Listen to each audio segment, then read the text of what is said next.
School's out, but it's nowhere near summer yet, and it's starting to look like things may stay that way for a very long time.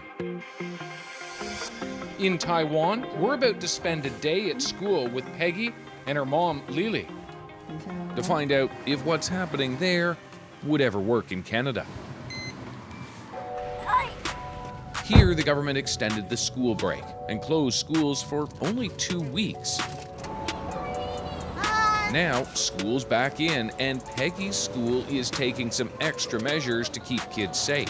Temperatures taken, hands and shoes sanitized on the way inside. Lily is also a teacher at Peggy's school. We need to check everything is clean, then we can go inside the school. Students gather for an assembly. Today, it's a 101 on germs and COVID-19. Even an excerpt of Matt Damon from the movie Contagion. Nothing's perfect. Not all the kids remember to wear their masks. My name is Robin. I'm from Minnesota in the USA, and I am here at Dajia as a Fulbright English teaching assistant. The washing hands seems to be really crucial, and I love how this school has announcements. I think at the beginning of each class period, the students usually don't enter the classroom until about a minute into class because they're all busy washing their hands outside. An added measure at Peggy's school? This girl's name, Mabel, but her official title? Student Chief Disinfectant Officer. And at lunchtime? I love how the school sets up the yellow divider boards to keep students a little bit separated from each other's airspace. The government provided thermometers, disinfectants, and face masks to all schools.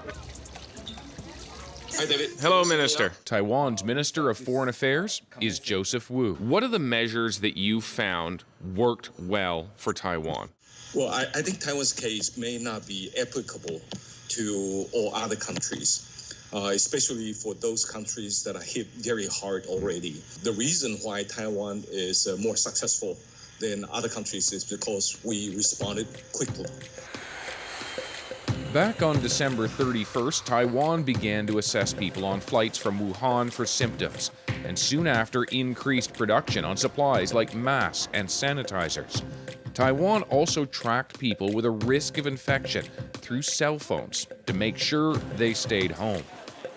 I feel so much safer here, especially knowing that here the government actually knows where all of the cases are. That kind of tracking might not be possible in Canada, but our government wants people to stay home too, and just ordered a mandatory quarantine for all travelers, with fines up to $750,000, even jail time. I'm Skyping with Toronto epidemiologist Dr. Isaac Bogach. Taiwan did a lot of things right. Does he think Canada should have adopted Taiwan's approach? I don't think it's reasonable to expect Canada to do something like that. We took a bit of a different approach, and quite frankly, I don't think our approach was unwise for the first bit of time. But he does say there's no excuse for not having enough tests and medical supplies. We had 2 months to prepare for this. Quite frankly, we shouldn't have been in that situation in the first place. Experts say Canada's approach of physical distancing will work if we all actually do it. Time will tell. Our epidemic curve is going to be completely reflective of how much we've adhered to those policy recommendations. What would be the most important thing you would tell Canada right now? I would say that try to educate the public. Hand washing or personal hygiene is a very important issue for the public. But even in a place as prepared as Taiwan, now a second wave, more than 100 new cases, mostly from travelers. Right now we think it's kind of dangerous, so we will try to protect ourselves. What do you hope will happen in the future?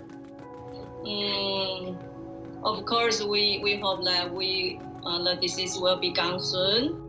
One thing we all have in common is hope to beat this pandemic.